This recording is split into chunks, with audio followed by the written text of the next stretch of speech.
तो बच्चों, हमारा नेक्स्ट कॉन्सेप्ट वीडियो है प्रॉपर्टीज ऑफ वेक्टर प्रोडक्ट, जिसपे हम वेक्टर प्रोडक्ट की कुछ प्रॉपर्टीज पढ़ेंगे। माना कि कोई वेक्टर ए गिवन है। जब वेक्टर ए का वेक्टर ए के साथ क्रॉस प्रोडक्ट कराते हैं तो इसकी वैल्यू 0 के इक्वल आती है। यानी कि हम लिख सकते हैं A vector cross A vector is equal to 0 होता है और साथ ही इसका मैग्नीट्यूड भी 0 के इक्वल होता है। अब हम एक्स वाई जेड एक्सिस के अलोंग इनके unit vectors I cap, J cap and के कैप रिस्पेक्टिवली कंसिडर करते हैं। यहां इनका मैग्नीट्यूड 1 के इक्वल होता है। जब हम आई कैप का आई कैप के साथ, जे कैप का जे कैप के साथ एंड के कैप का के कैप के साथ क्रॉस प्रोडक्ट कराते हैं तो इनकी वैल्यूज 0 के इक्वल प्राप्त होती है। यानी कि I cap cross I cap is equal to J cap cross J cap which is equal to K cap cross K cap which is equal to 0 होता है और इनका मैग्नीट्यूड भी 0 के इक्वल ही होता है। अब हम दो perpendicular vectors A and B लेते हैं। जब हम A vector cross B vector calculate करते हैं तो इसका resultant unit vector N cap के अलोंग होता है, जो कि vector A and vector B दोनों पर परपेंडिकुलर होता है। A vector cross B vector की value A B N cap के इक्वल मिल जाती है। हमें पता है X, Y and Z axis are mutually perpendicular.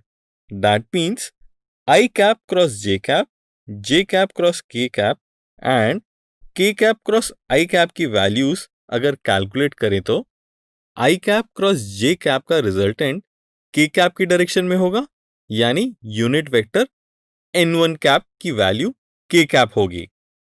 J cap cross K cap का रिजल्टेंट वेक्टर आई कैप की डायरेक्शन में होगा, यानी कि n2 कैप की वैल्यू आई कैप के इक्वल होगी और के कैप क्रॉस आई कैप का रिजल्टेंट जे कैप की डायरेक्शन में होगा, यानी कि n3 कैप की वैल्यू जे कैप के इक्वल होगी। इस प्रकार आई कैप क्रॉस जे कैप की वैल्यू के कैप के इक्वल, जे कैप क्रॉस के कैप की वैल्यू आई कैप के इक्वल और के कैप क्रॉस आई कैप की वैल्यू जे कैप के इक्वल मिल जाती है। अब हम आई कैप, जे कैप एंड के कैप को कुछ इस प्रकार से लिख लेते हैं। हमने तीनों वेक्टर्स का cross product anti clockwise direction में लिया है।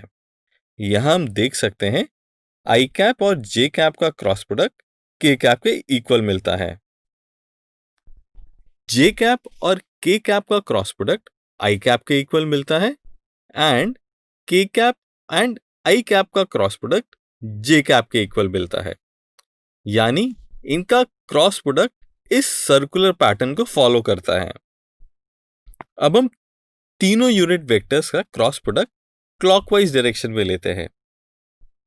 तब जे कैप क्रॉस आई कैप की वैल्यू माइनस के कैप के इक्वल मिलती है, के कैप क्रॉस जे कैप की वैल्यू माइनस आई कैप के इक्वल मिलती है and I cap cross K cap की वैल्यू माइनस जे कैप के इक्वल मिलती है। अब वेक्टर प्रोडक्ट के कुछ और प्रॉपर्टीज होती हैं, जैसे कि डिस्ट्रीब्यूटिव प्रॉपर्टी।